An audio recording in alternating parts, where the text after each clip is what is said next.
Today's meeting is being filmed for live and subsequent broadcast by way of the Council's internet site. The images and sound recordings may also be used for training purposes within the Council. As you will see from the agenda papers, generally the public seating areas are not filmed. However, by entering the meeting room and using the public seating area, you are consenting to being filmed and to be possible use of those images and sound recordings for website or training purposes. Proposed public speakers have been made aware of the broadcasting arrangements prior to the meeting. Would members please use their microphones to contribute to the meeting, and please remember to switch off microphones when you are finished. Members dialing in remotely, please turn on your cameras for the duration of the committee as requested by the Planning Department.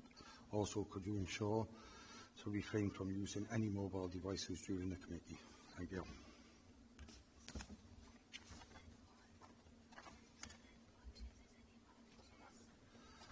Any apologies?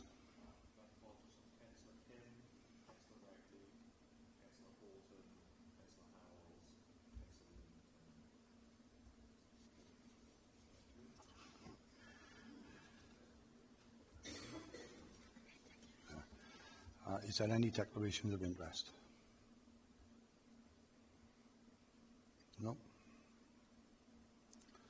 Minutes of the previous meeting?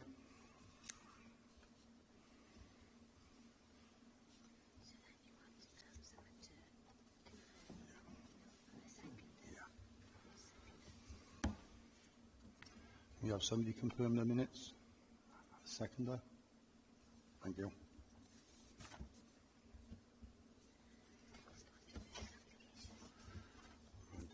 Still on this one, or have we changed the date?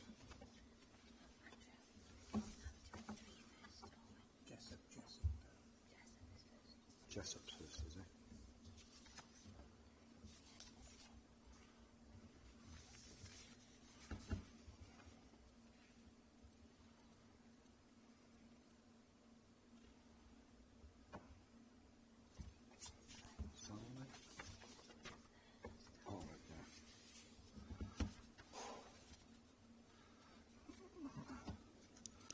First application is 250-0556.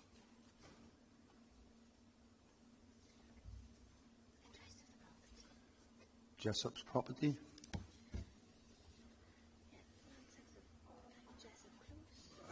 9 Jessup Close, Rogerstone, Newport, South Wales.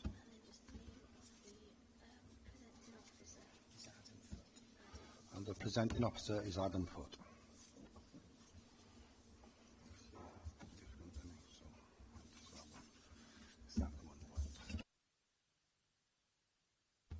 Thank you, Chair. This application is being presented to committee at the request of the local member and seeks consent for the construction of 2 houses at land to the south of 9 Jessup Close. The application site is located within the defined settlement boundary and within a residential area and to the north of the Monmouthshire and Brecon Canal conservation area and site of importance for nature conservation. Access is proposed to be gained via Jessup Close. The image on screen shows the proposed layout and access arrangement from Jessup Close. The site was previously used to house Welsh water apparatus. However, these have been removed with the exception of some concrete support structures.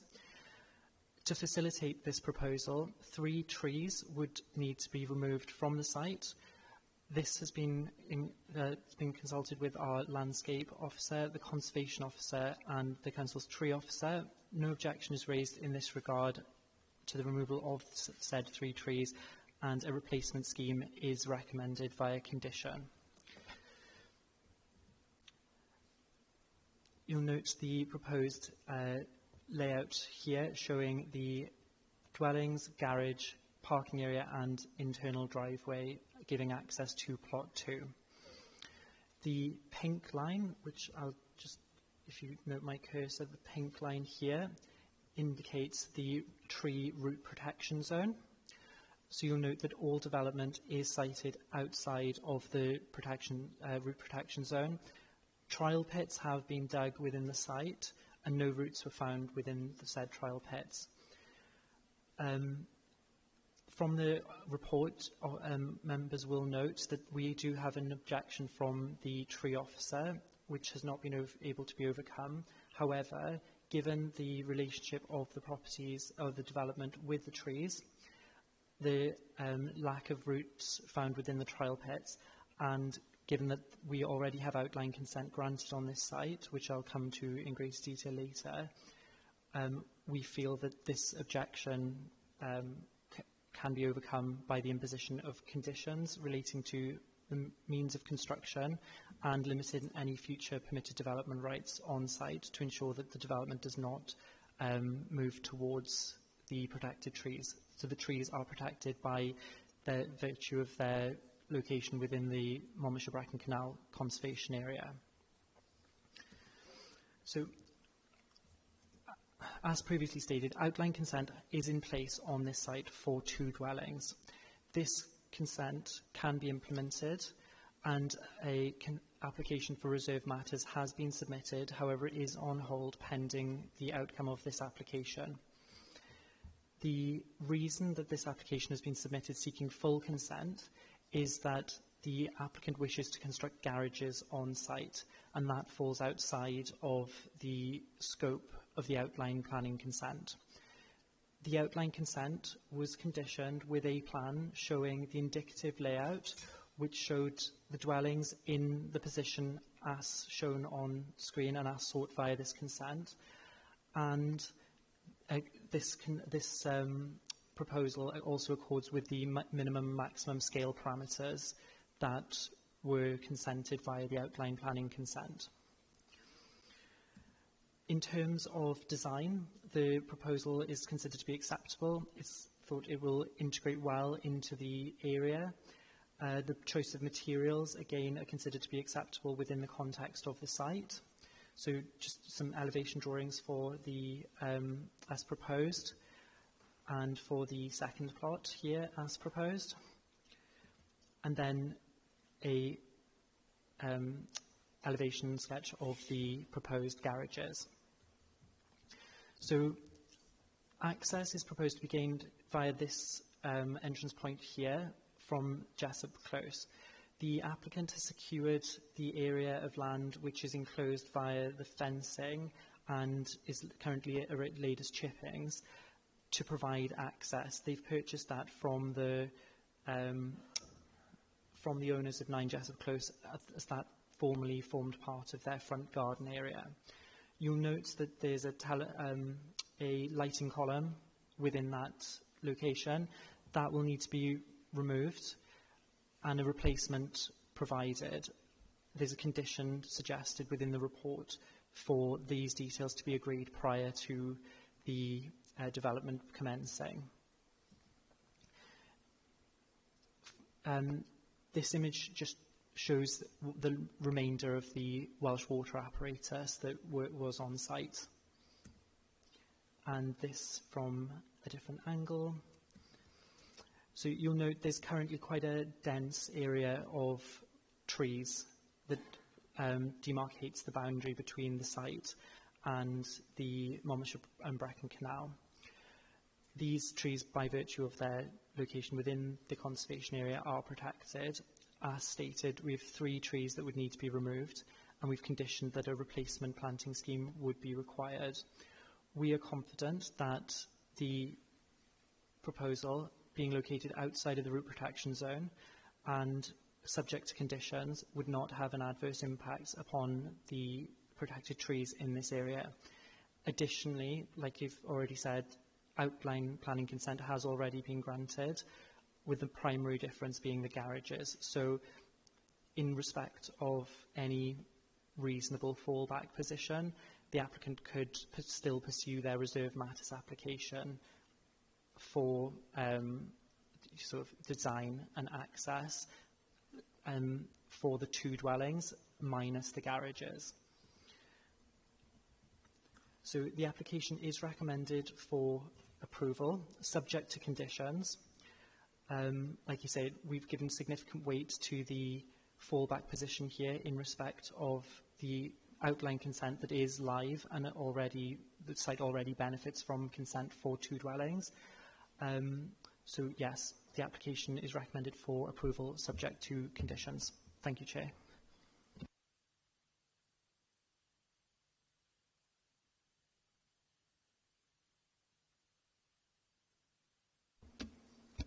We have a speaker, Councillor Reeks. Thank you, Chair. Good morning, everyone. And thank you for allowing this application to be considered at this full committee this morning. The land in question has come before the Planning Committee and officers on previous occasions, first for 4 dwellings and then 3, and obviously both of which refused. Noting here that when appealed, even the Welsh Government has previously advised that the land shouldn't be developed upon. Many residents voiced their objections over the years, not just to this application, but the preceding ones as well. And we feel that the arguments today remain largely the same as they were for the initial applications that were refused. Notwithstanding the impact to the local road network of large construction vehicles accessing the land area over a bridge with a restricted weight limit, the impact on the natural environment has to be taken into consideration. The slab that requires removing could cause unnecessary damage to the canal banks and trees, and this needs to be considered given the fact the area provides habitation for various forms of wildlife, including bats, owls and hedgehogs, for example. Whilst the site assessment report has been provided by Ecological Services Limited regarding the construction of the properties, I believe there's been no actual environmental impact assessment done on the removal of the slab and what remains from Welsh water. And in our opinion, this ought to be done as a bit of a matter of course. Further environmental concerns have also been raised by Newport City Council's Trees and Woodlands Officer and echoed by the Principal Heritage Officer about the arboreal method statement not being comprehensive enough and whether the construction will actually safeguard the existing trees now and in the future. The increase in traffic, both during and post-construction, will potentially have a negative impact on the area. The access is not ideal for large construction traffic in Jessup Close, and here it is requested that the entrance to the land itself be checked, as the belief is that it will not meet specified requirements. This proposed entrance will also create a blind spot for neighbouring properties, making it dangerous when leaving the site both during and post-construction. The associated disturbance of construction vehicles and the potential for resident and visitor cars from the new properties having to park on the road will create issues with existing residents of both Jessup Close and Jessup Road. Indeed, the Highways Department have raised numerous concerns themselves about not only the lack of provision for visitor parking, but also for the current use of the turning circle for parking, which will block the land access, the safety of pedestrians for accessing and passing by the properties, the further rationalisation of a highways asset, and the need for the removal and resiting of a streetlight with the associated licensing requirements that go with that. As to the proposed properties themselves, neighbouring residents have also raised concerns about the privacy aspect of the properties in that gardens and windows will potentially be overlooked by these new properties. I would respectfully request any decision is postponed until a site visit can be undertaken by the committee to view the area and fully assess and understand the impact of the slab removal and proposed erection of 2 dwellings in this built-up residential area. Can I just say my thanks again to the committee, not only in listening to and considering the views of the concerned residents, but also the concerns of the Newport City Council officers themselves. Thank you, Chair.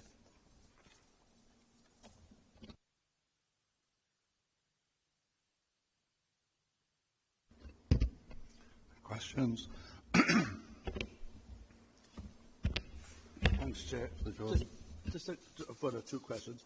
What's the distance actually between the 2 new properties and the existing properties of that street?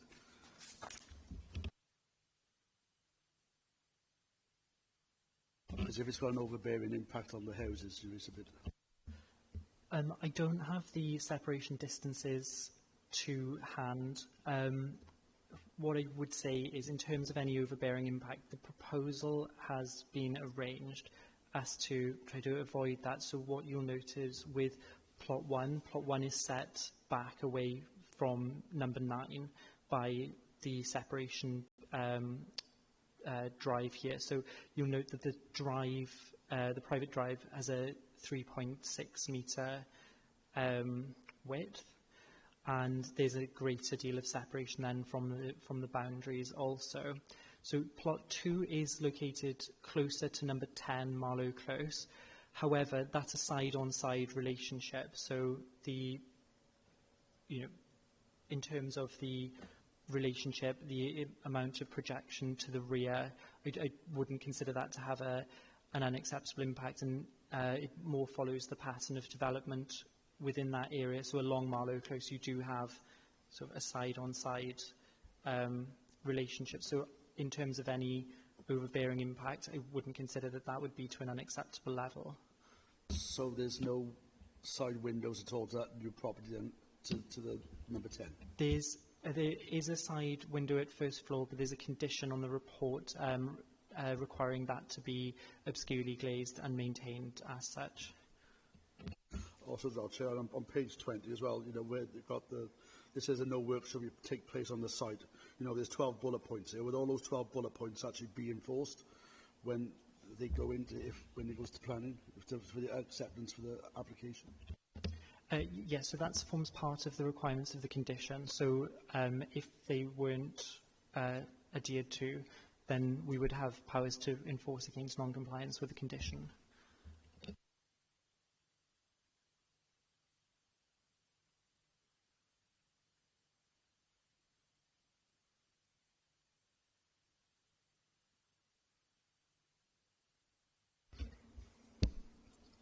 Councillor.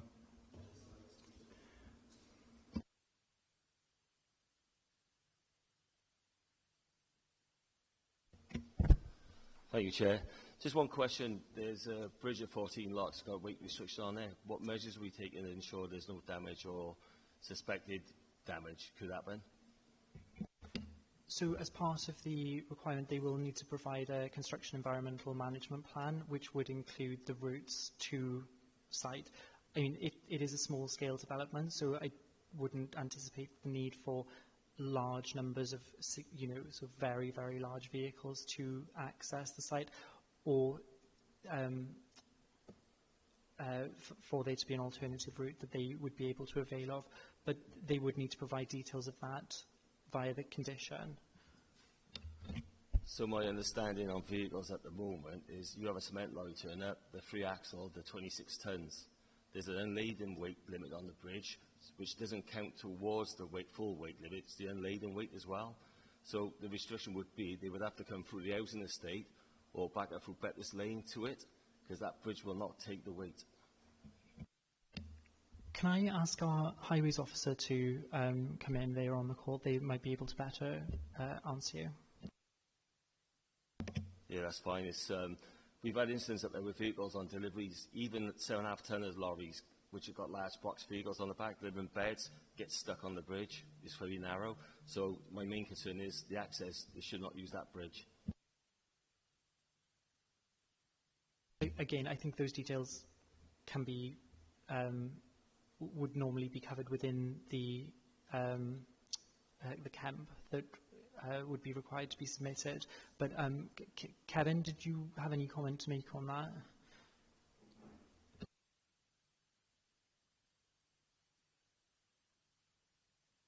Hi, Adam. I think you just asked me to speak on something, but I'm really struggling with the sound, and I can't follow the conversation.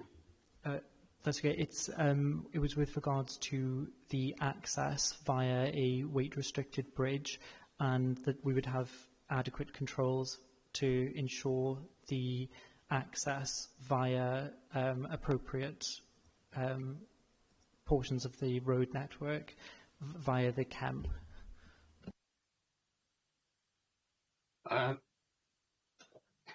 Basically, if it's weight restricted, then we can enforce that, but we would need to sort of have knowledge of who's actually ignoring it. We would need to observe any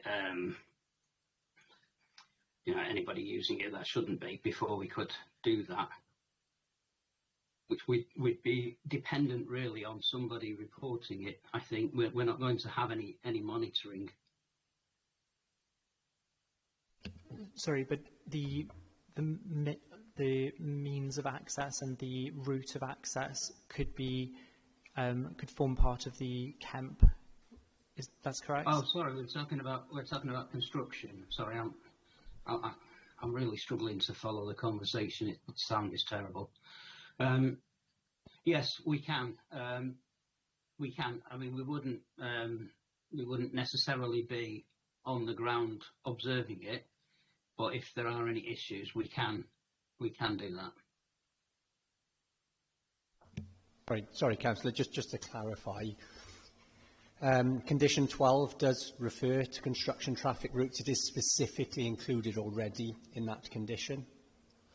I understand that. My concern is they get forgotten about when the construction is going apart, especially when we do a removal of the concrete. The vehicles that they will need and the equipment to dispose of the concrete and break it up is quite significant weight to it.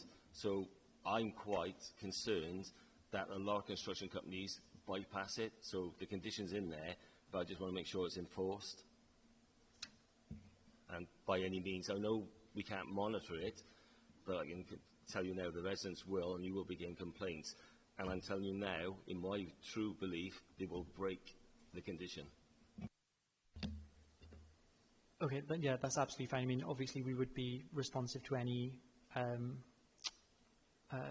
sort of notification that the conditions weren't being complied with, and we can use our enforcement powers to investigate and take whatever necessary action. Yeah, I'd just like to take a strong point on it because I think it will be broken, I'm afraid. I know it's hard to say that in advance, but that bridge has got to be protected.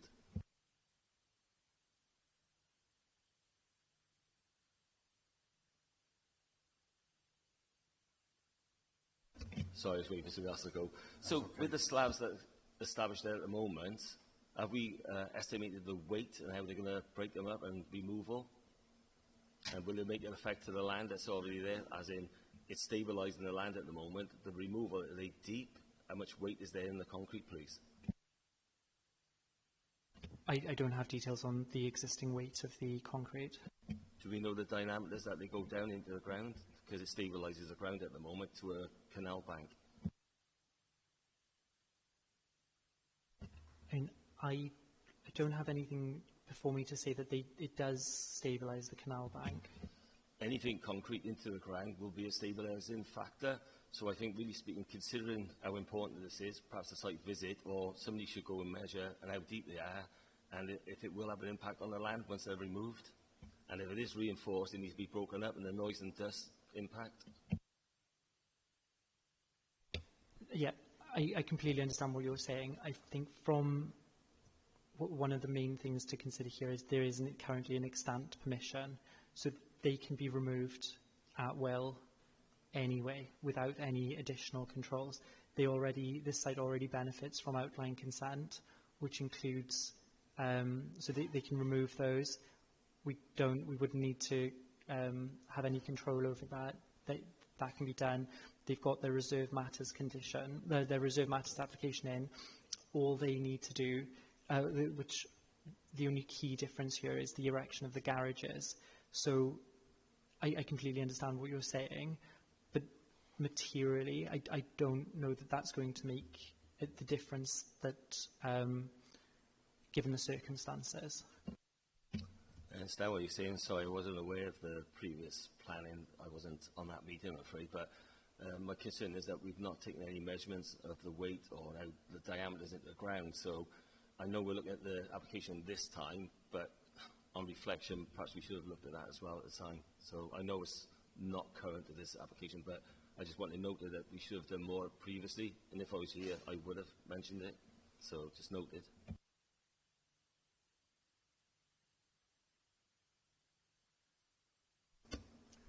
No more questions. So the recommendation.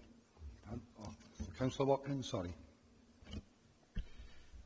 Chair, could the officer please give a footprint of the concrete which is already at the site, please?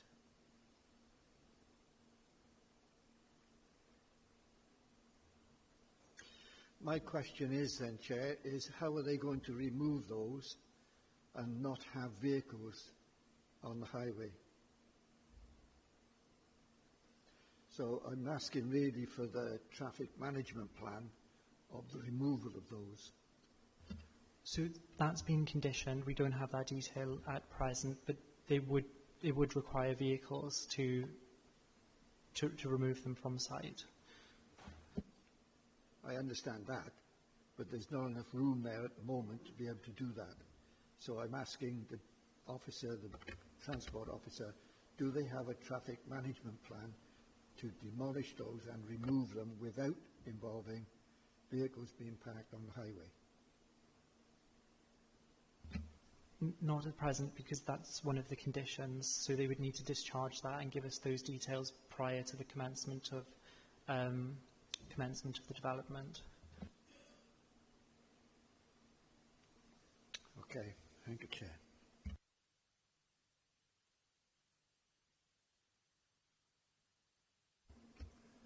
Any more questions? The recommendation is to be granted with conditions. Do we have a proposer? A seconder?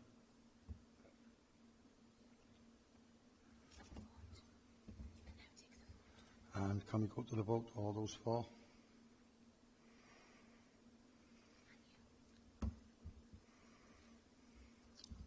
Those against? Any abstentions? It's recommended with conditions. Thank you.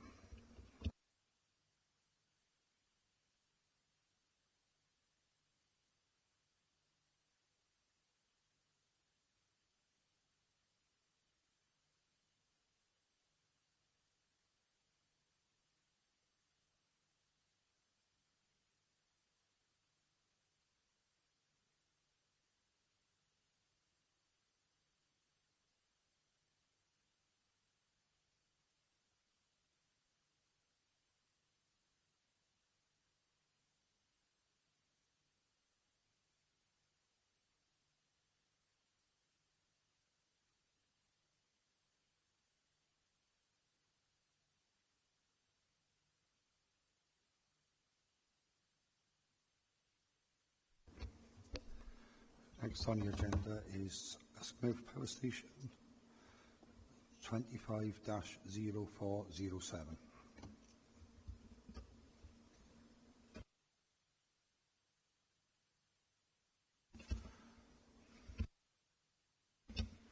Presenting Officer Adam Foote. Joanne Davison. It's changed. Thanks, Chair. Morning all. This application is reported to committee as it is a major application. A late representation report was issued yesterday. Hopefully you've all seen that. It includes a new suite of recommended planning conditions that supersede those in the published agenda. I can also confirm that since publication of the late representation report, Natural Resources Wales has provided confirmation that it is satisfied on the Habitats Regulation Assessment and no further notification of Natural Resources Wales is required. This means that the recommendation of officers is now updated to granted with conditions and delegation to the head of service is no longer necessary. So this is a full application for the installation of a battery energy storage system, known as BESS for short, and removal of pulverised fuel ash, PFA, that is currently stored on the site you can see hatched in blue. The application site is part of the much larger former coal-fired power station at Usmouth B and extends along the southern edge of the combined cycle gas turbine power station that is currently operated by Severn Power.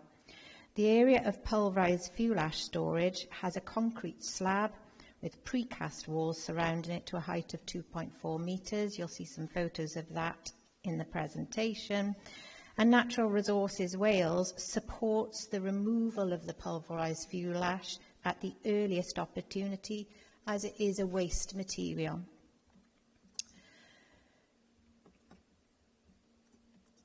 The wider site is very industrialised, with a long history of power generation, with the coal-fired station commissioned in the late 50s, the gas-fired power station in the early 2000s, and more recently, 2 consented battery energy storage systems, one nearing completion but yet to be commissioned, and one just commencing construction. I'm just going to point those out on this plan here, which is also, I think, included in your reports. So for those that are not familiar, and my cursor is the coal-fired power station buildings and associated chimney. For scale, the chimney is approximately 125 metres high. The Ursmouth B station is about 46 metres high. These are big buildings and structures on the site. Moving across then to where it says 7 power, that's the combined cycle gas turbine station. Again, power generating. Based on the reports approving that, the stacks are down as 65 metres and the heat recovery generators are 27 metres high. So again, large structures and buildings.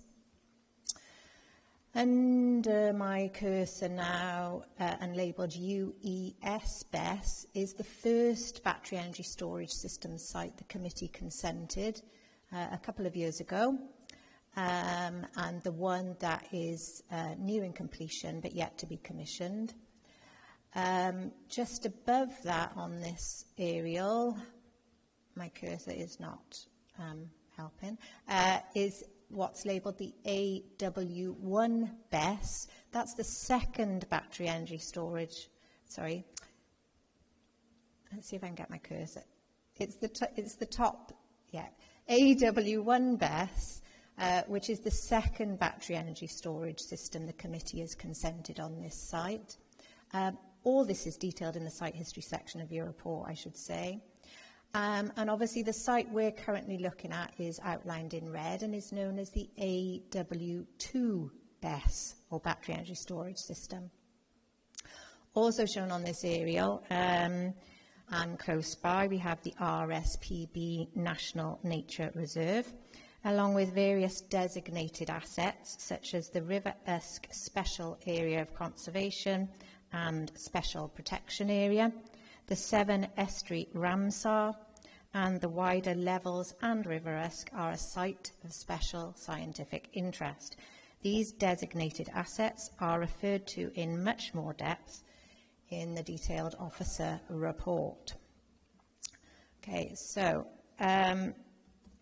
just going to take you through a few aerial shots to show how this site has changed and evolved in more recent times. So, again, under my cursor is Ursmouth B, the former coal-fired power station. That's redundant. It's not operational, hasn't been since around 2017. Then here we've got the combined cycle gas-fired power station run by a third party, operated by a third party, that is currently 7 Power. Here we can see on this aerial photo of earlier this year the development of the first battery energy storage system advancing that committee approved a few years ago. To the top right, we can see on this the start of a dismantling process of the old cooling towers that served the coal-fired power station and the site of what we know as the AW1 battery energy storage system that members have also approved. The site we're looking at today is under my cursor now. So right now, on the ground, you see that reinforced wall around it, and from the aerial, you see pulverised fuel ash mounds. Underneath those mounds, we've got a concrete slab. The storage of that was consented 10 years or so ago, and if I take you through a few more, so 2015. Again, you can see the site that we're looking at now, which is actually the walled area, but also sort of comes around, sort of wraps around in that area. You can see in 2015 that there was developing mounds of pulverised fuel ash storage. And if we go back to 2011, you can see the gas-fired power station is present, but we currently haven't got the pulverised fuel ash yet stored on the application site. And if we go back even further to around 2006, no gas-fired power station and no pulverised fuel ash storage on the site. So I suppose the purpose of that is to show this site is constantly moving forward, constantly evolving and changing, but always with that power generation theme. Okay, so in policy terms, battery energy storage has a very important part to play in the transition to a low carbon economy, facilitating the growth of energy generation from renewable sources and managing resultant intermittency of supply, balancing supply and demand, and improving the resilience of the grid more generally. National planning policy states that such proposals should be supported wherever possible, and such support must be afforded substantial weight in decision making. So what you're looking at now on the screen is an indicative site layout plan. I'll explain in more detail in a sec. So the development and the primary issues, they're considered in significant detail in the published officer report. The elements of the proposed development are set out in bullet point form at paragraph 7.1. So there's a full list of exactly what this application includes at paragraph 7.1. Paragraph 7.3 then of the officer report sets out the primary and secondary matters for consideration in officer view, and I'm going to summarise only the primary issues as part of this presentation. So firstly, traffic impacts. The key consultee on highway safety matters is our own highways officer, and no objection is raised on highway safety. The application is supported by a transport assessment, and information contained within this document is set out in a lot more detail at paragraphs 7.5 to 7.12 of the officer report. Now, the transport assessment is based on pulverised fuel ash removal being undertaken as a first phase and over a period of 15 months. The agent has advised and given reasons why this must be undertaken by road, with the transport assessment advising heavy goods vehicle load on the local network will increase by 30 HGVs per day. That's 15 in and 15 out over the 15-month period. Now, the second phase will be construction itself, and the transport assessment has assessed this as likely to take place over 24 months, and typically 18 heavy goods vehicles per day, 9 in and 9 out. That's over and above other traffic using the local highway network.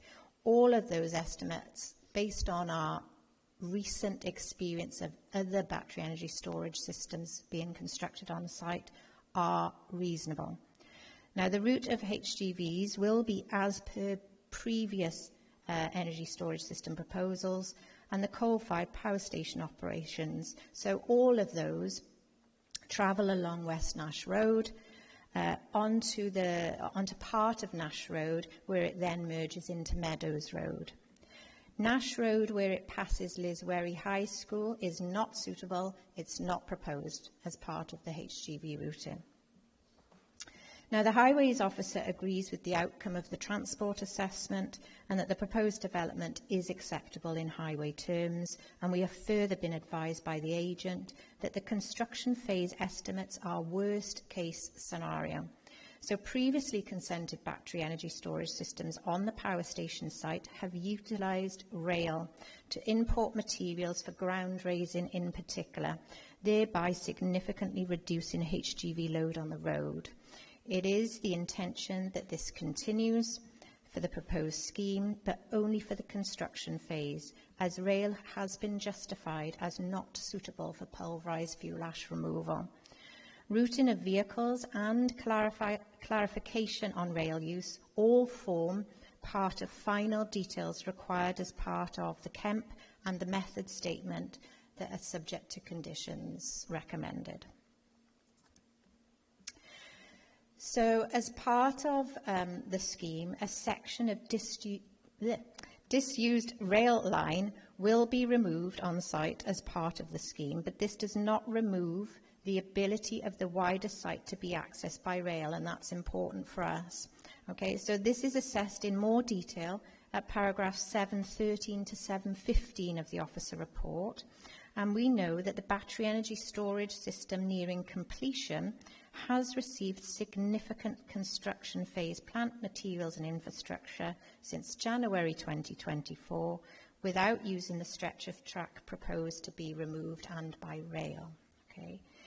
Now, no parking is proposed to serve the site in terms of operational phase, and officers do not consider it to be needed, as operatives will be few during the operational phase and can stop on site circulation areas as and when required. Officers consider the proposal acceptable in highway safety terms and compatible with the local development plan in this regard. Sorry, let me go back to that slide and just explain that one. So the area of track being removed is on the top aerial, marked in yellow. And the bottom aerial is effectively showing us how the site will continue to be accessed by rail. So again, this stretch in yellow is retained to enable that to happen. So in visual terms, impact is going to be similar to the assessments we've previously undertaken for battery energy storage on the power station site, and the application is supported by a full landscape and visual impact assessment with no objection from the Council's landscape and ecology officers to this information. It will appear as rows of battery units that on the ground are akin to shipping containers. Security fencing, lighting, hard surfacing and associated buildings and infrastructure are also included, along with a substation, which you can see to the left of the layout plan. These systems, they do appear utilitarian, but will be viewed in the context of existing much greater scale industrial development. For full analysis of the visual and landscape impacts having regard to designated assets in particular is set out of paragraph 7.18 of the officer report. Officers note that not all aspects of the development can yet be confirmed, and a degree of flexibility must be given to energy schemes such as this, as technological improvements are occurring rapidly and the final supplier detail of batteries may not be confirmed. So in this case, full parameters are given, extensive supporting information is provided, and a layout plan, which you're looking at there, is included. So the authority has more than adequate information upon which to base its decision, and conditions are included to ensure final details are provided and approved. In visual terms, peripheral landscaping will be retained and additional planting is proposed, although a condition is required to secure final details along with the necessary biodiversity enhancement measures. No concerns have been raised in relation to the visual and landscape impact of the proposal in this context. To show some photos then, these are taken very recently of the battery energy storage system almost at completion and previously consented, just to give you an idea of what these things look like from ground level. All of these photos are taken from within the site, obviously. And another one, something I'll mention in a second, and you'll see in the report, is these plinths. The purpose of those is to mitigate flood risk. Some context shots, again, very industrial, some quite significant industrial infrastructure on the site. This is, again, looking at those existing walls that will be removed that currently surround the PFA storage. This is looking back towards the site, so you can just see the walls there under my cursor, with the gas-fired power station on the right-hand side. And again, slightly different angle shot showing that. This is a really close-up shot looking directly at the PFA storage as it currently stands through an opening in the wall. Quickly through these plans, so these are the types of units and the scale of units that will be proposed on site to support the battery energy storage system. So we'll have some units for power conversion purposes. We'll have some operations and maintenance buildings. These are the container units, like those you saw in the photo I just showed. And this is a substation. So bottom slide is indicative. This is what the substation may look like, something along those lines. The top is just a parameter plan. We're not getting a building of 12 metres high. It is just to show the sort of scale and maximum parameters of the substation, which will actually look more like the bottom plan. So in flood risk terms, next key issue, this is highly vulnerable development on previously developed land, and it's located within a flood zone that benefits from flood defences, albeit the flood consequence assessment has modelled the undefended scenarios, so the worst case scenarios. Flood resilience measures are incorporated into the design, and the ground levels will be raised to a minimum of 9.7 metres AOD to manage flood consequences in the 1 in 200 year tidal event, with added climate change factored in. Now, current levels on site are around 8.5 metres AOD. It varies.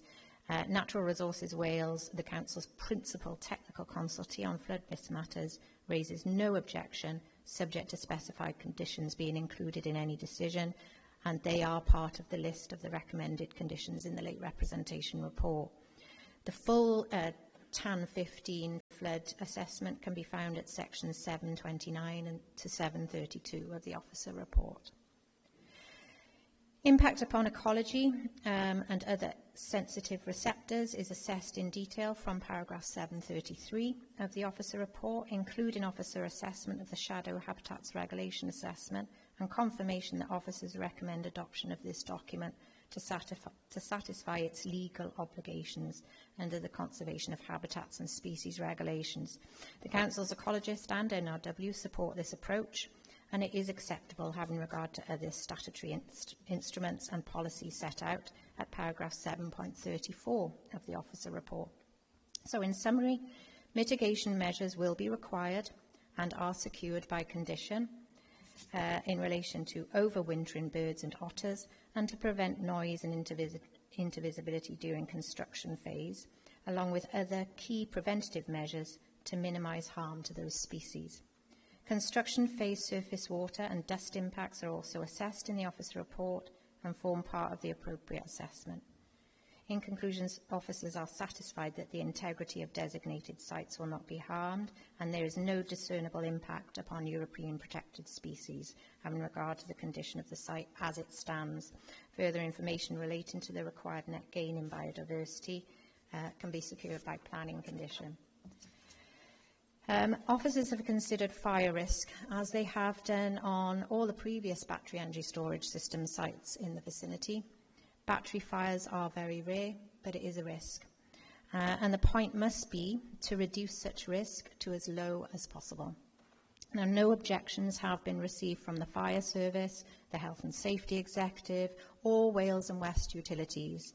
An outline battery safety management plan has been provided with the application, but a final version must be subject to condition. This outline plan assumes the system will be based on lithium-ion battery type, and this document and protocols are set out in much more detail from paragraph 7.51 of the officer report, with assessment also of impacts arising from fire, water, runoff, for example. Now, Severn Power, who operate the neighbouring gas-fired power station, have objected to the application, and officers have reproduced this objection in its full form. The officer assessment of this objection is set out at paragraph 756 of the officer report. Now, the applicant has provided a technical rebuttal to the objection from a safety solutions specialist, and this is also referred to in the officer report. Now, officers are aware that the risk of battery fires is very low, and planning is not the only regulatory regime applicable to battery energy storage systems. Importantly, all relevant technical consultees on this case have been notified, and they've responded on the application, and none have raised an objection to it on fire risk grounds. The fire service would have been knowledgeable of other battery fires cited by Severn Power in its objection when it responded to this application. Now, notwithstanding this, officers consider that planning conditions to mitigate risk can also be justified, particularly as final design in terms of the layout and the battery type is yet to be confirmed. Such risk can be acceptably managed, and there is no evidence that the construction and operation of this scheme alone or in combination with other consented schemes would be unsafe. So to conclude, this application, if consented, will be the third battery storage project at the Ysmys site, and the wider site will likely be one of the leading battery storage sites in the United Kingdom. It will secure significant investment into this underused industrial site and further formalise its position as a growing green energy park to support national net zero and renewable energy aspirations, along with energy supply resilience and efficiency. Battery energy storage systems have national policy support, and this site is very well placed to accommodate it, with access to national grid infrastructure and the site having a long history of energy generation. It is previously developed land within the urban area on a long-established industrial site. Whilst this particular application site is closest so far to the gas-fired power station, there is no regulation or guidance that says such operations cannot operate and coexist safely. So the scheme has significant merit in planning terms, and officers are recommending that it be granted subject to conditions. Thank you, Chair.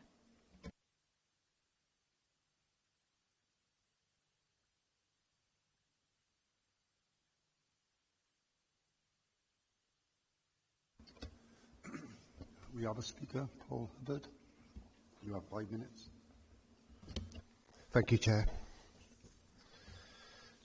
Good morning, councillors. My name is Paul Hubbard, Commercial Director at Ampeak Energy, the landowners of the Ysmys Sustainable Energy Park, formerly known as the Ysmys Power Station, and the site that was once powered communities through coal and now stands ready to power the future through clean, sustainable energy.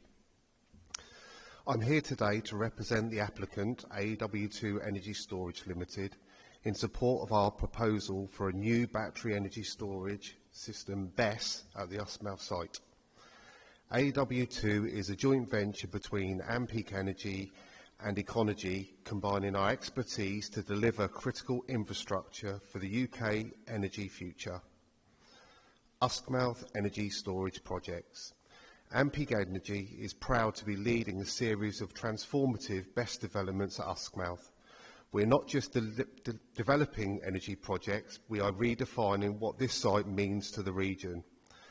The first BESS at Ysmys Energy Storage, is a £150 million investment set to go live in Q2 2026.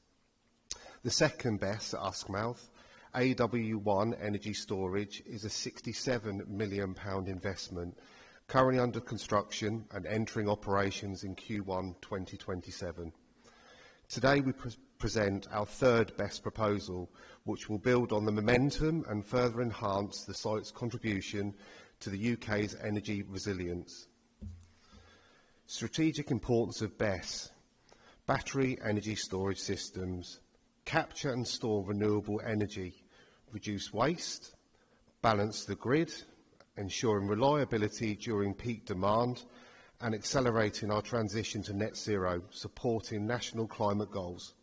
In short, BESS schemes are the backbone of a cleaner, smarter energy network, and Ysmys is perfectly placed to lead the way in this. Site sustainability and planning alignment. This proposal will transform underused industrial land into a hub of clean energy innovation. The site already benefits from existing electrical infrastructure, making it an ideal location for energy storage, and it aligns with the national planning priorities too. Make effective use of land, support low carbon technologies, and delivers long-term investment in urban regeneration. Our application is supported by a comprehensive suite of technical reports and plans, demonstrating full compliance with all material considerations and planning policies. We've also assessed cumulative impacts alongside other best developments at Usmouth, and these have been found to be acceptable.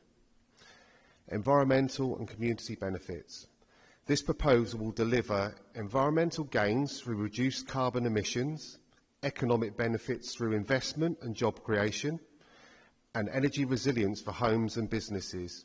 And crucially, it will do so without adverse impacts on highways, landscape and visual amenity, ecology and biodiversity, flood risk, ground contamination, air quality and fire safety.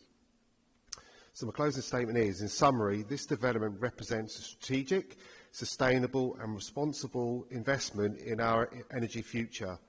We respectfully ask for your support in approving this application, which will help unlock the full potential of Usmouth site and contribute meaningfully to the UK's clean energy transition.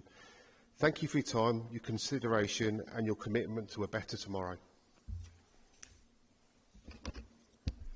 Thank you. Is there any questions? Yeah, thanks, Chair. I am a bit concerned from page 59 where they got the risks of the best facility in the location. Reading through the report on page 60 and everything else, they're saying, they're known to have the spontaneous overheated storage leading to fires, everything else. Over the last 5 years, there's been one incident in Merseyside 2020, 21, 19, 2023, 2025, which gives considerable unease to me at the moment, of the existence of explosion risk, danger vapours, and also closures of nearby roads and infrastructure. Reading down a bit further, it was saying that the toxic stuff is all chemicals. We got wildlife, just around the corner in the reserve, in the wetlands area, which is a bit concerning. If this does happen and causes a fire, it's a danger to happen. It's something to happen to this. It does say it's got a risk to human life and endangering the surrounding environment as well on the site. How much of the battery powered units are we going to have there in the first place? Also, I noticed on page 61 as well, on the page, if best facilities were to be granted plan permission, it would have a significant operation effect to the CCGT power station. In what way would that have a significant impact, an operation effect of that as well? Also, another question is how many battery storage units will there be on that site? And how much storage will hold those generators as well?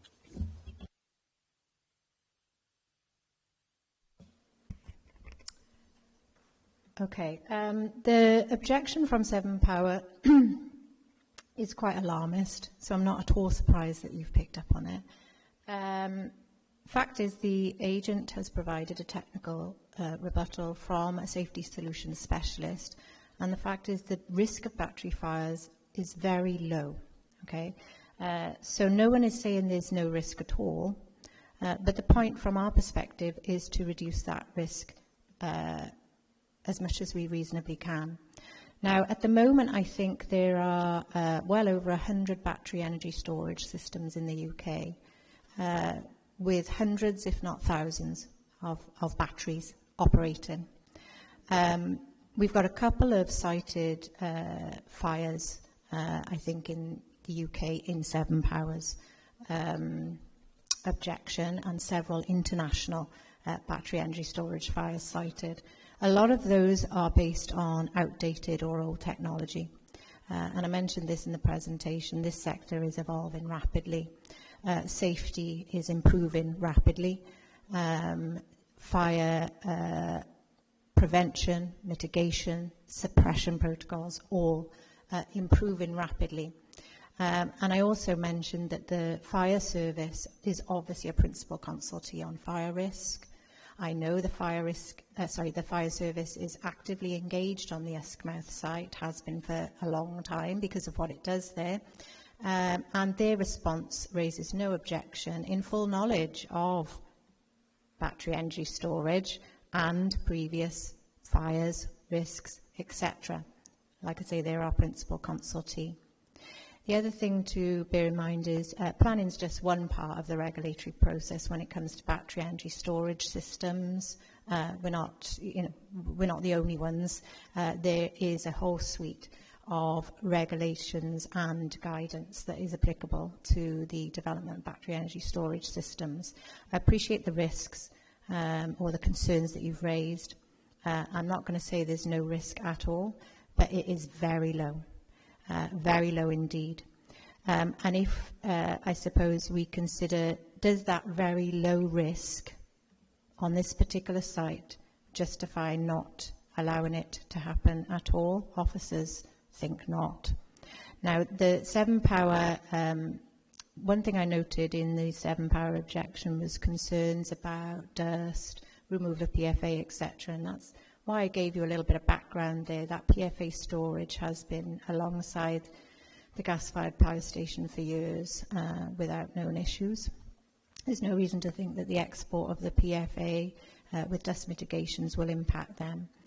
The road network on site is not going to alter, so there is an access road that runs all the way around within the site. That isn't altered by this scheme, that will remain. As I said in my presentation, there is no evidence at all to say these two things can't coexist safely together. And remember that we've obviously had the coexistence of coal-fired power and gas-fired power. That risk of fire on a site like this is always present. Does the proposed battery energy storage system increase that to such a degree, so significantly and demonstrably, that it justifies preventing it altogether?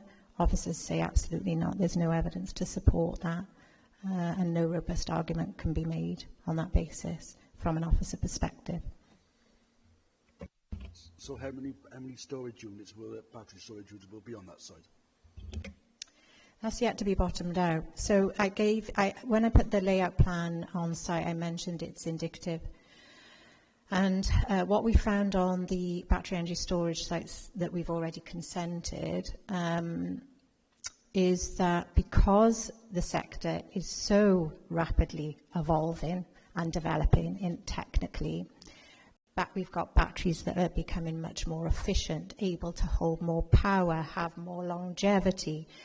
We're also conscious that the supplier of these batteries isn't necessarily bottomed out yet. You know, that's going on as a separate point.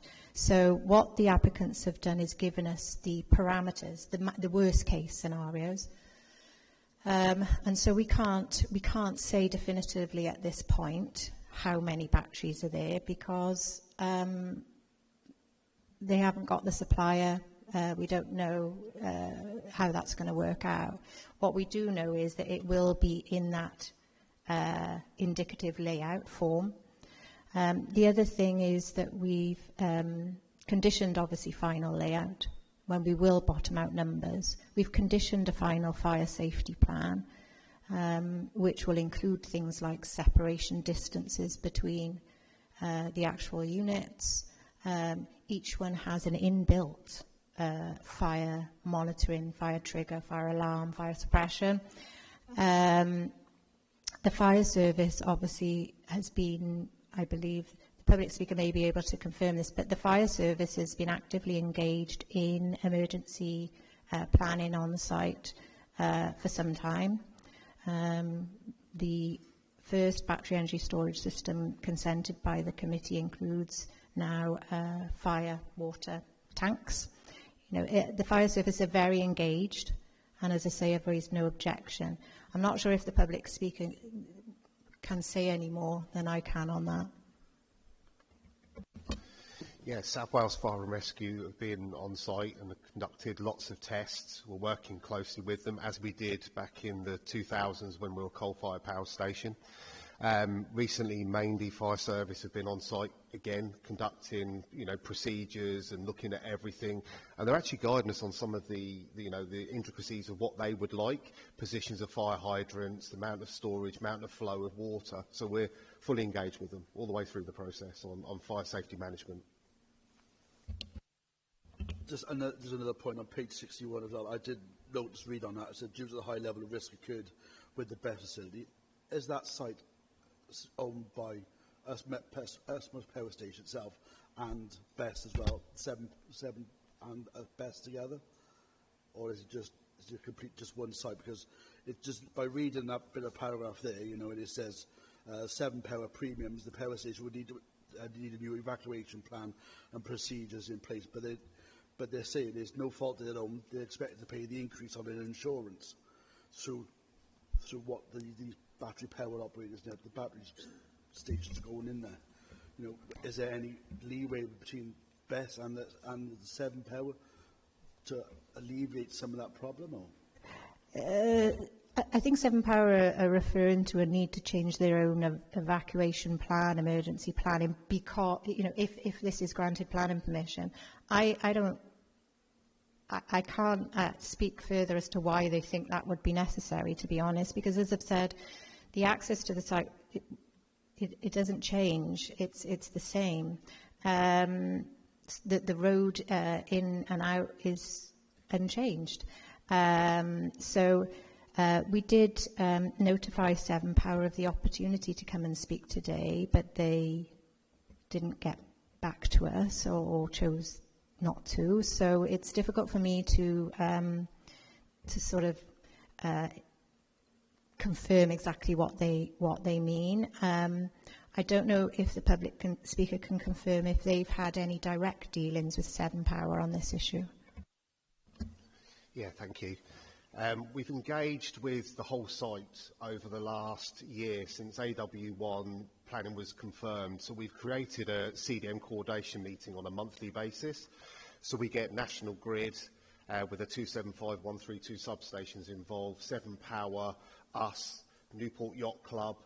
Everybody's informed about the road traffic management around the site, what work is ongoing during construction phases. But they've not divulged any other information on this emergency response plan. As a manager of the station site, we've got an emergency response plan and it's adaptive. It's not fixed in situ. As things change, legislation changes. So we've sort of gone back to them and said it's fixed, your emergency response plan, but it needs to adapt as time goes on.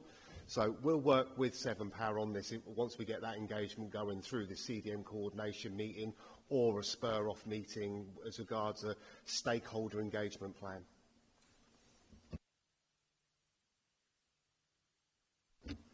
Councillor Cox.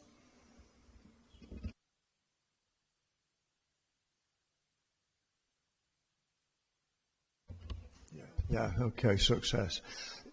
It's on the same issue, really, about the objection from 7 Power, and which, as the officer's already said, is quite alarming actually when you read it.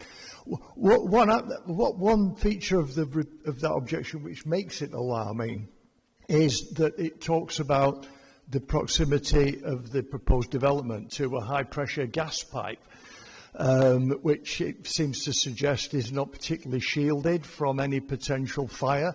And that hasn't been referred to. I'd be interested if somebody could perhaps comment on that. Okay, so we noted that as well. And I think I'm going to try and find it. But in the consultation section of the officer report, bear with me, I will find it now. We consulted Wales and West Utility. 7.59, I am being told. Actually, no. If you look at page 51, Wales and West Utilities response is noted there, and Wales and West Utilities provided us with a plan of all infrastructure. I believe the gas pipeline that Severn Power is referring to I've included an extract of the plan under Wales and West Utilities response. If you can, page 51, it's the consultation section, and it's Wales and West Utilities. The objection from Severn Power comes after that, doesn't it?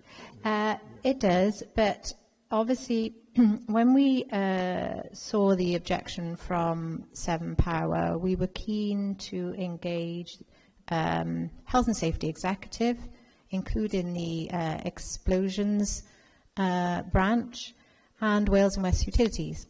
So Wales and West Utilities have responded, and that's listed in the consultation section, and I've given an extract of the plan which shows, unfortunately mine is in black and white, I don't know if yours is in colour, but on mine we can see sort of a rough outline of the site location with a dashed line, and then a dashed and dotted line slightly north of that, which is from Wales and West, the location of the gas pipeline, okay? Now what that's telling me is that gas pipeline isn't in the site, it's not abutting the site. I mean, it's in the wider area, but it's not directly affected by this development at all.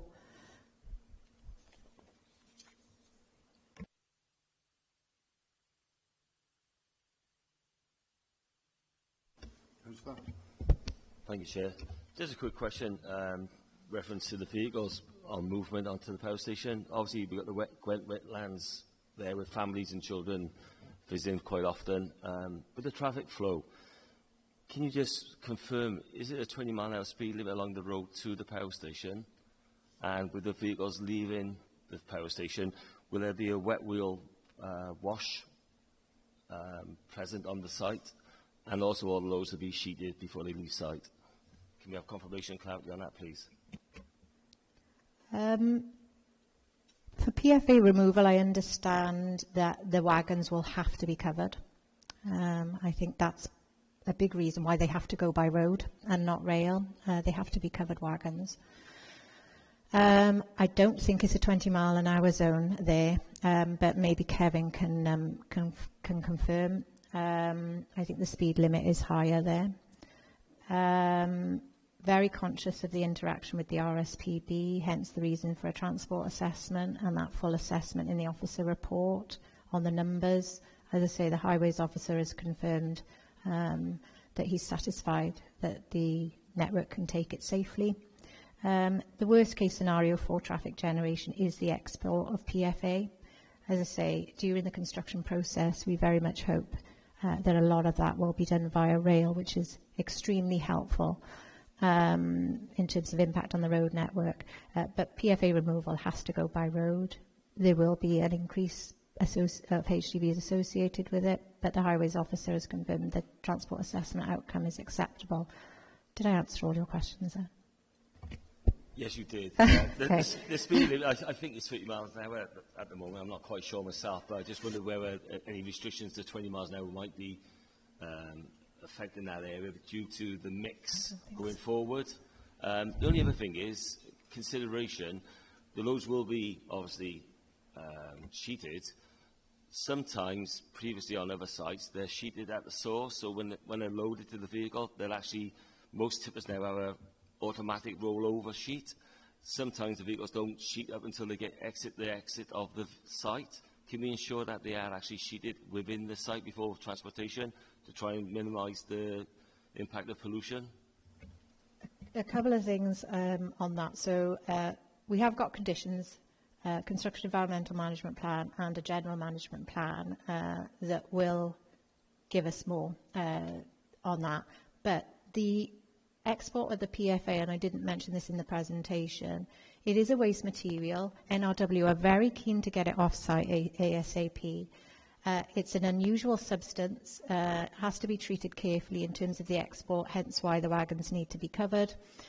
and it is going to a second life source. So it's being transported to actually be reused in the manufacture of construction products off-site.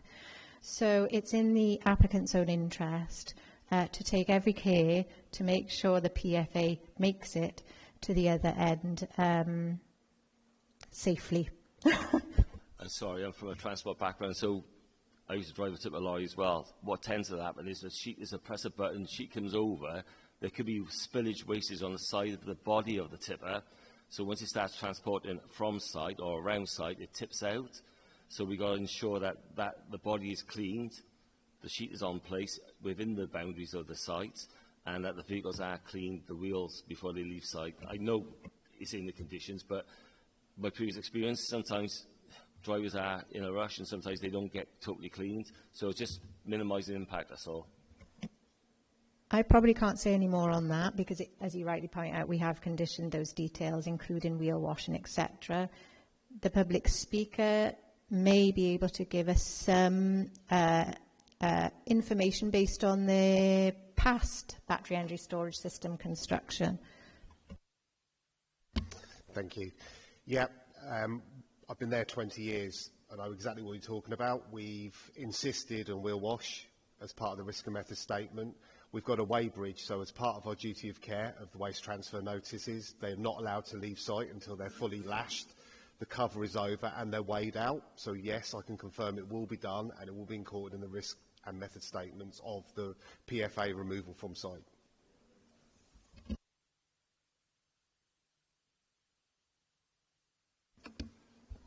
Any other questions? Councillor Cox. Obviously, in many respects, the site's ideal. That's all been explained. But it is obviously extremely close to, actually, one of the UK's most important areas of special scientific interest, the Gwent levels, and obviously there are a whole raft of issues concerning ecology and wildlife, etc., etc. And credit to whoever's put the report together. Obviously, all that's been considered very, very carefully, and the whole series of mitigations in place, etc. But I mean, what concerns me is that there are so many provisions relating to the environment and ecology that it concerns me to what extent is it going to be possible to ensure that these are being followed, and to what extent will there be any kind of monitoring to ensure that these things are adhered to? Because, with respect to the developer, that it's easy to write this down on paper. If you're some, the site manager managing a whole range of other issues at the same time, it's not always easy to make sure everything's happening exactly as it is.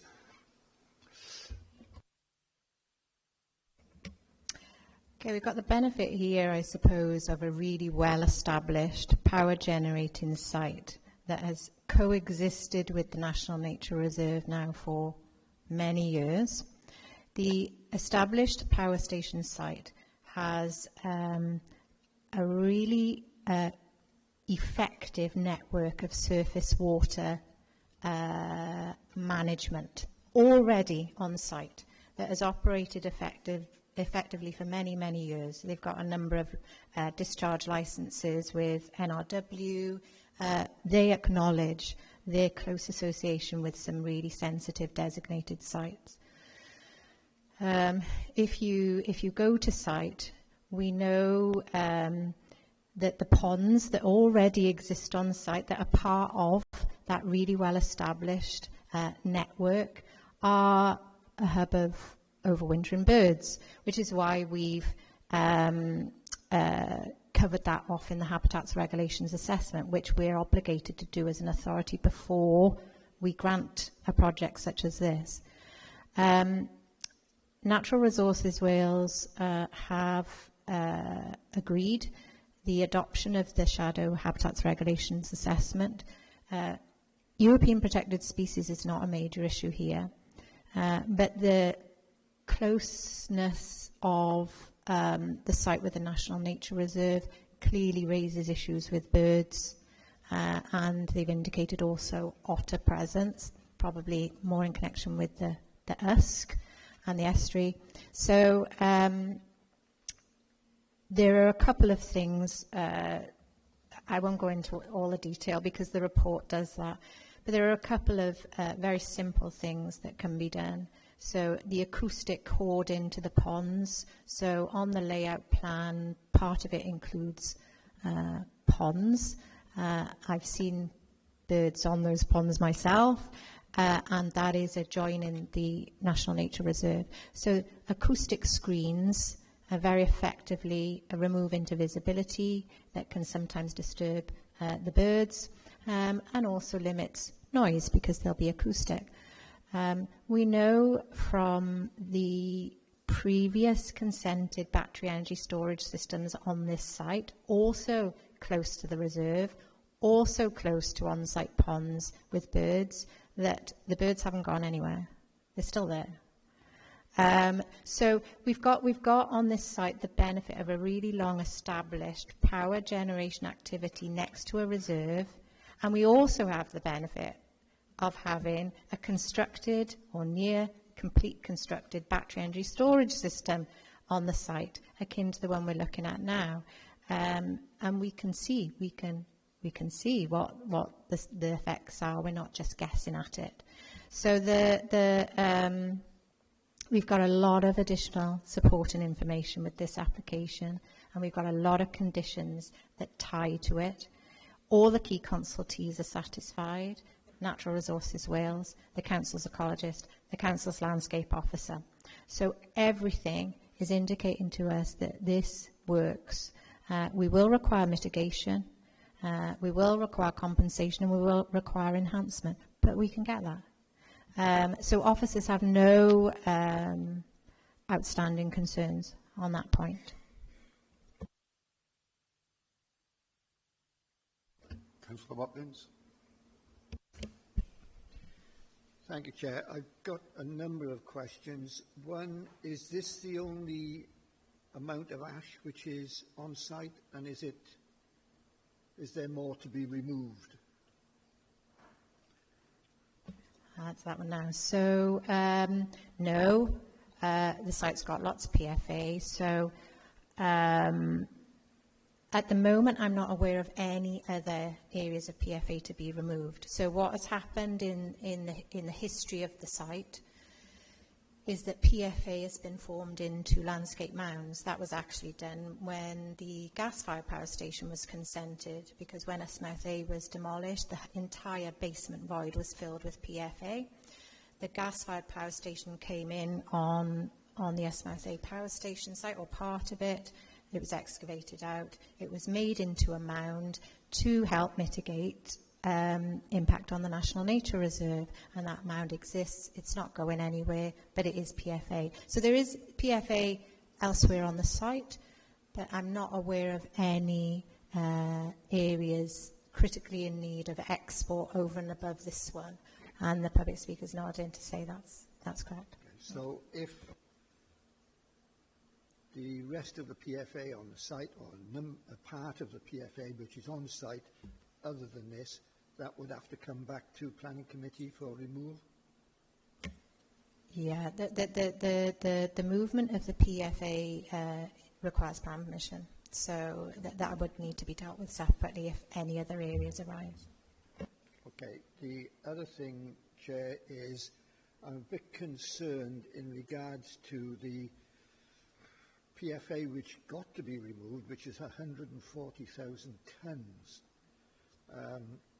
I understand the concern of vehicles and the number of vehicles.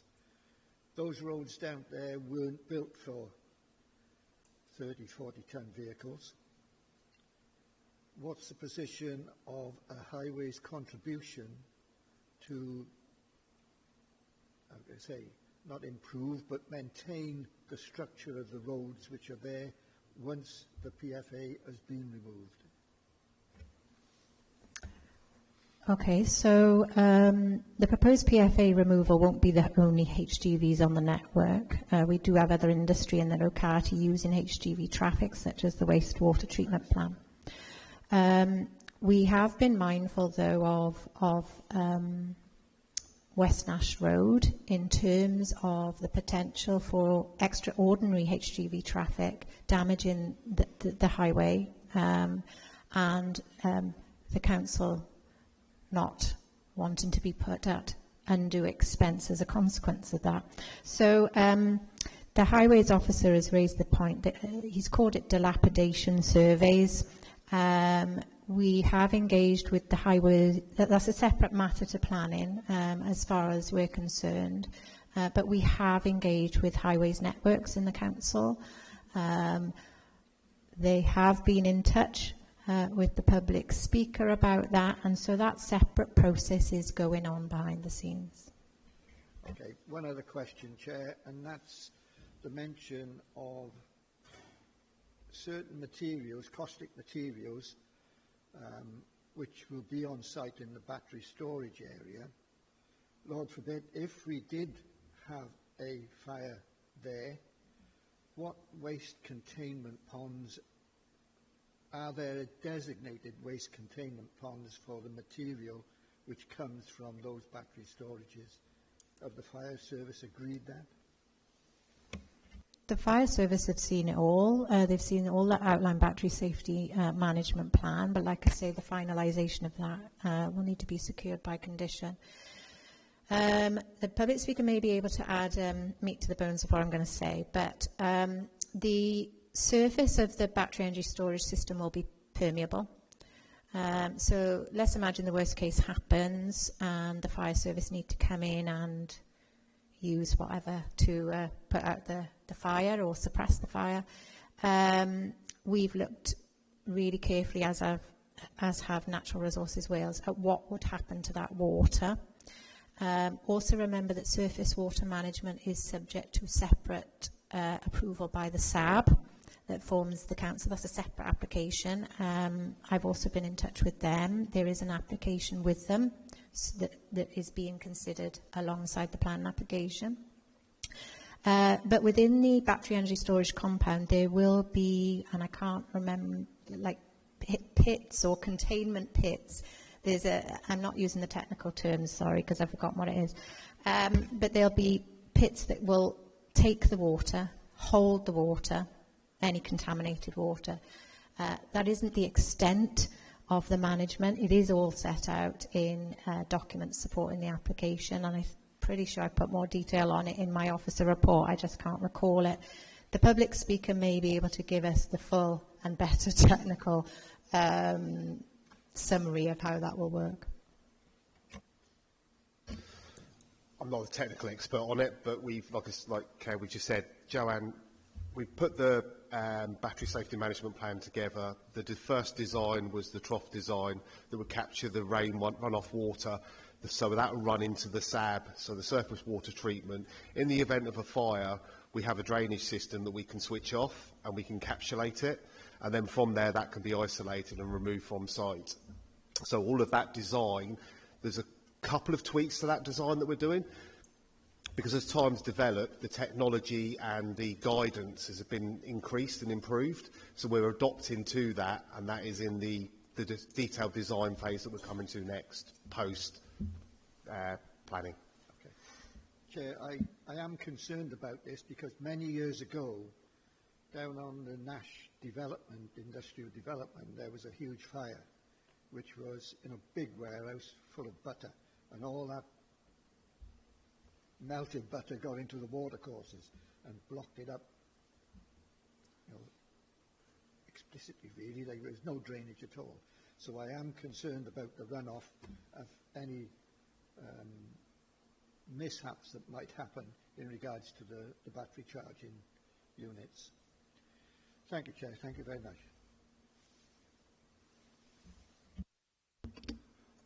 Any other questions?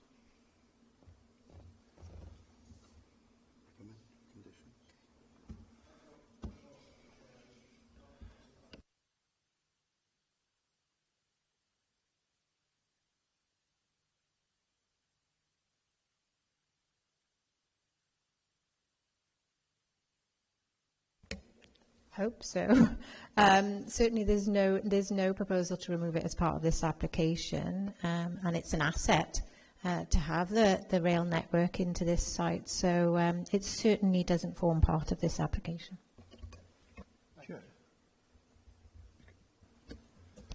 Can I just add to that, Chair? Because the issues relating to the rail are quite interesting when I read the report. So as far as I understand it, that the apart from the section that's going to be removed, the rail will remain in situ and usable, but it's not being used for the initial phase at the removal of the ash for the reasons you explained, because it's difficult to cover the wagon. But it will be used, potentially used during the construction phase. But presumably that is just left to the contractors to make the judgment on that? Or is there, I mean, because to be quite frank, I mean, obviously from an ecological point of view, we want to get as much on the rail as we possibly can. Will that just be left to the contractors, or will there be any pressure from the authority or from anyone else to actually utilise the rail that's there? So, the developer already knows our preference for construction traffic is via rail. There are constraints to the use of the rail. I'm not an expert on that, but I appreciate there are constraints. At the moment, the transport assessment that supports the application tells us that there is no highway safety impact if all the construction traffic goes on road. Okay, so we've got no highway safety objection based on all construction traffic using the road. However, the applicant agent is telling us that that's not their intention. So the transport assessment is worst case scenario.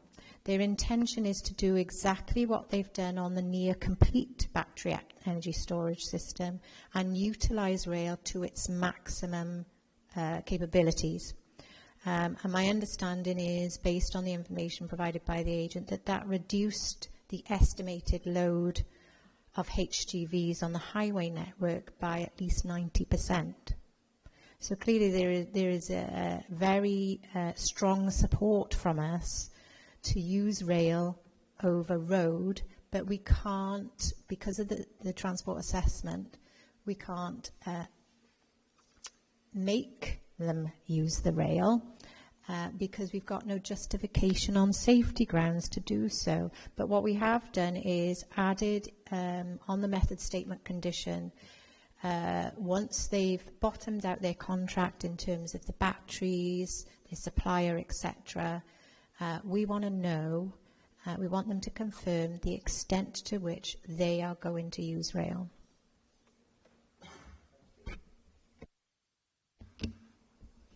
Any other questions?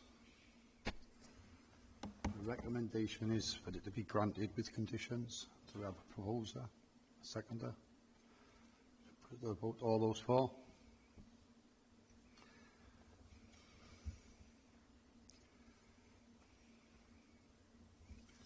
Thank you. Against? Abstain? Thank you. It's granted with conditions.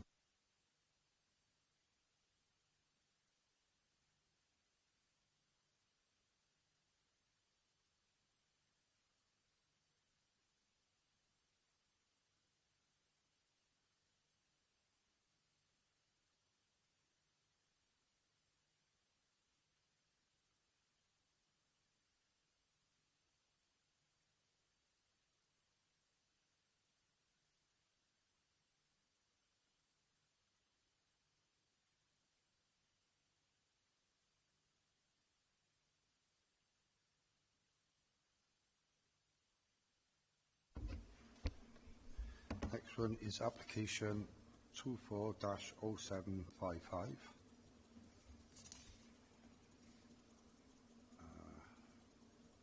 Land east of Lysaght Building Road, Western Industrial Estate, Newport, South Wales.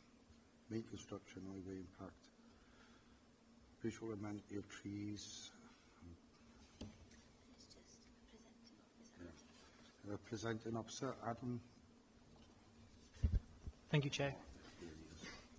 This application is being reported to the Planning Committee because it consists of major development due to the overall surface area.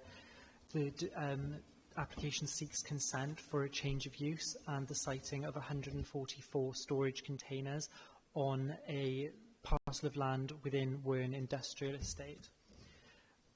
Just for context, I've included an aerial image of the land, which my cursor is just going over here, just to give some context in terms of its surroundings within the wider industrial estate. So, most recently, the land has been used for HGV storage and parking, and this application seeks consent for it to be used as a self-storage facility. The application site is within the defined settlement boundary and is located within the industrial and commercial setting of Wern Industrial Estate. The use falls into Class B8, which therefore means that policy EM3 of the Newport Local Development Plan is relevant to the assessment of this application and seeks to protect employment land uses for uses falling in B1, B2 and B8. Accordingly, there's no conflict with the requirements of the Local Development Plan in this respect. So the proposal, as I said, would result in 144 containers with 4 different sizes proposed. We've got some indicative elevations shown here and some images from the brochure provided by the applicant. The arrangement of the site comprises of these, linear form of arrangement of development with an office and bike store proposed near the site entrance. At present, there are 2 entrance points to the development. One here, where my cursor is, which would be retained, and one here, which would be closed up. The proposal is supported by a highways assessment, which clearly demonstrates this access point as being the most preferable, and provides a swept path analysis showing that vehicles can operate within the site and internal circulation would be acceptable. The local highways officer has been consulted on this and raises no objection to the proposal subject to conditions. So the site is bound by a green verge that runs along here with the exception of the access point. In terms of a biodiversity enhancement, we would have this area would be planted with native hedgerow, and the maintenance plan that's submitted with the application proposes it would be maintained at a height of 1.8 metres. This will obviously not only provide a biodiversity benefit, but also assist in terms of visual impact, providing green screening to the proposal. In addition to the hedgerow planting, we have 2 trees proposed to be planted along on this area here, and some wildflower planting. Then the majority of the containers would have a green roof. So the exceptions being these containers here that would close or restrict access to what's currently the secondary access point, the office and the bike store. So just to give some context in terms of how the site is currently, you've got the site enclosed by paladin fencing, and you'll note the internal green buffer that runs along the site boundary, and this is taken from the northern section looking down.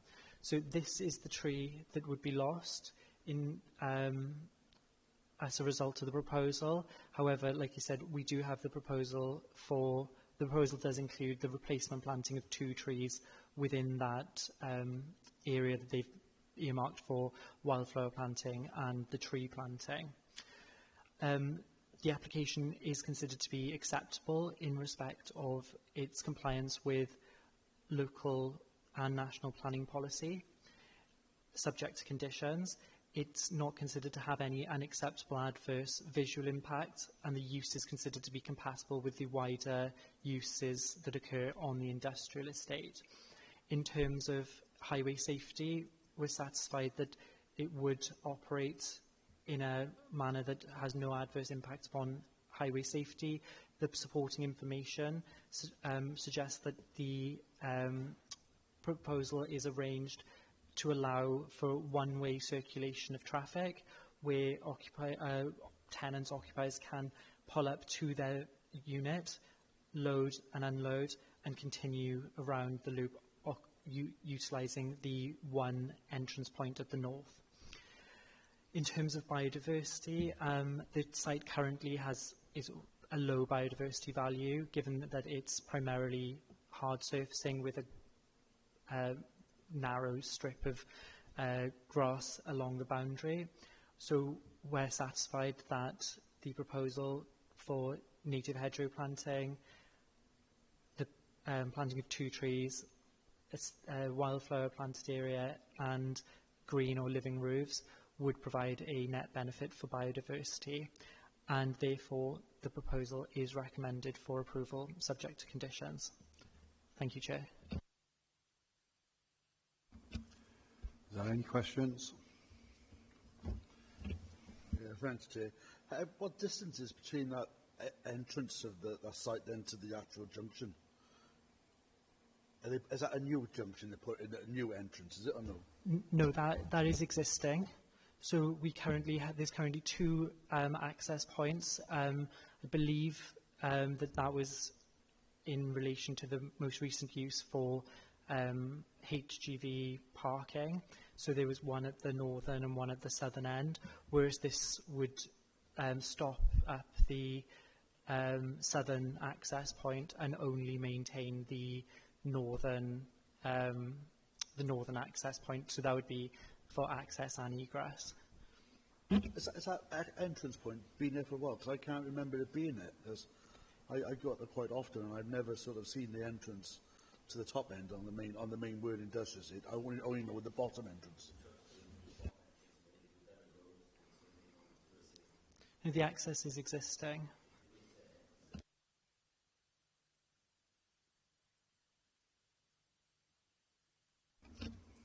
Any other questions? You did mention the colour, I believe, on top of the containers being green. It's like a living roof, so like sebum roofs. It's to assist with not only their biodiversity enhancement, but it also assists with the SEDS application that they'll require. So in terms of water storage. Yeah. With the rest, I understand that now. Thank you very much for clarifying. The other colour of the containers, on the image there's like a greyish off-white with blue shutter doors. I've seen some in other areas where they're pink, they're orange, they're yellow. Have we got any understanding what proposed colours they will be? These ones are the off-whites and blue. Yeah, that's colour. Okay, thank you. Councillor Watkins. Yes, Chair. Only one question. Is it only going to be a single-storey ground floor? There's no first floor on them? Yeah, just a single level. Any other questions? Can I ask, I must say I've never come across a sedum roof before. This is the green roof you're talking about. I mean, do they require maintenance? And if so, who's responsible? Is there an obligation on the developer to actually maintain them? Yeah, they're not maintenance free. I would say they're low maintenance, but they do require some sort of care and attention. But they're certainly not, wouldn't consider them to be a high maintenance feature.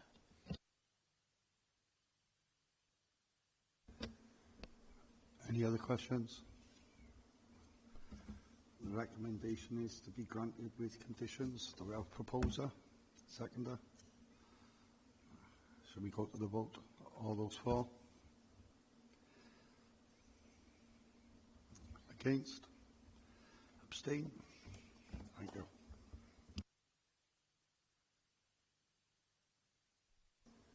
Just confirm is granted with conditions.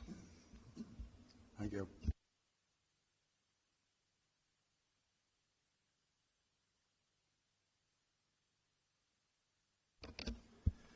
Just going to appeals for information, and that's the meeting finished.